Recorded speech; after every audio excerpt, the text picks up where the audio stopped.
A lot of people are also forgetting, as soon as Rich Rod showed up, how many of our... We had one of the top quarterbacks in the league leave for Arkansas. How many other top players did we have? Starting players. We're throwing freshmen out there. Well, again, we were going to get...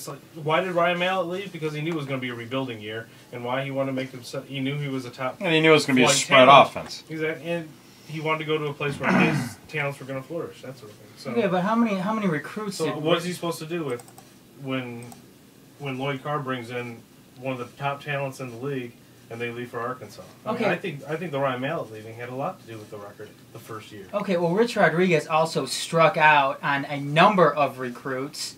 He got... Yeah, because he had no time to recruit. That was the main problem. We effed up big time. Blame Bill Martin. Okay, but I totally blame Bill Martin. You're totally right. I blame Bill Martin probably more than anybody because he's the one that brought him in here. I blame the Michigan staff that was around Rich Rodriguez because they didn't take him under their arm, under their wing, and explain to him what it takes to be a Michigan head coach. I agree with that totally. Other than that, though. Lickolas, you said he didn't have enough time, but he had enough time his second year. And then he still had, I mean, yes, he may not have had enough time that first year, but he still got some of his recruits in here. Couldn't get it done his second year, and then look what happened this past year. But that's still only 2 years, though. I mean, you're taking high school kids to turn them into professional athletes. And in what he was starting with, nothing against Lloyd Carr at all, but... Everybody knew that Lloyd Carr wasn't coming back after the 2007 season, and the University of Michigan did nothing to recruit anybody. Again, though, but you know what I look at? I look at that.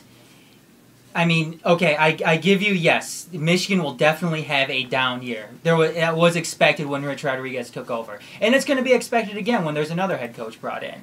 But what Rich Rodriguez did in that time is he managed to turn a good deep, because when he took over, there was still a lot of good defensive players still on this team when he took over.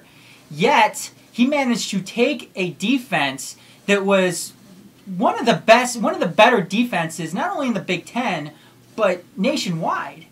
And he managed to turn it into one of the worst defenses in Division I college football. It was...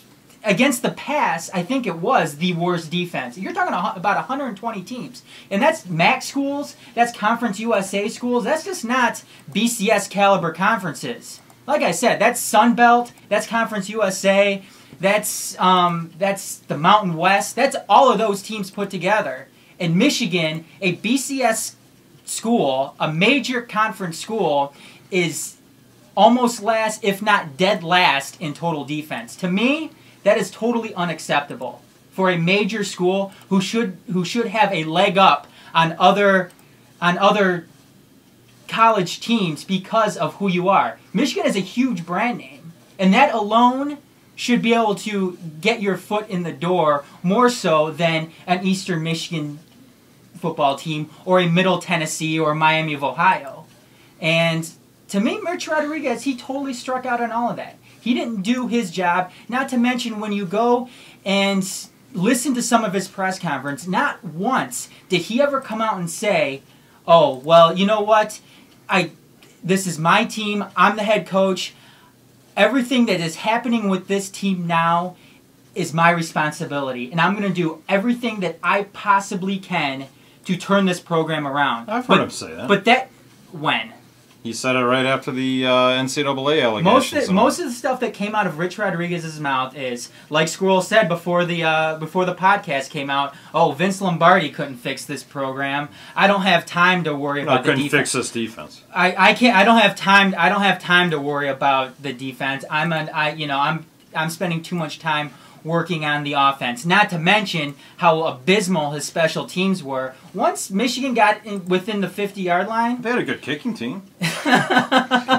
They were in 4-down territory. They could not kick a field goal to save. How many field goals did they kick this year? I think it was 4. 4. Yeah. 4 field goals all year. Now you have to tell me. Is that a true stat? Yes, that is a true stat. Yeah. Jesus Christ. But that's how many they made. No, okay. That's now they attempted. They didn't even attempt that many, obviously, because they were just No, there's atrocious. nothing you can even argue with anything you just said. It's No, just you make great points. the whole problem with this whole thing, and I do lay it totally at Bill Martin's feet, is he thought, which a lot of people at Michigan thought, that go ahead. Tip, I'm sorry to cut you off. We do have a caller, and this caller is from the 619. That's Southern California. 619, you are on the air. What's your name? Tony in San Diego. How you doing, buddy? Good. Great. Good.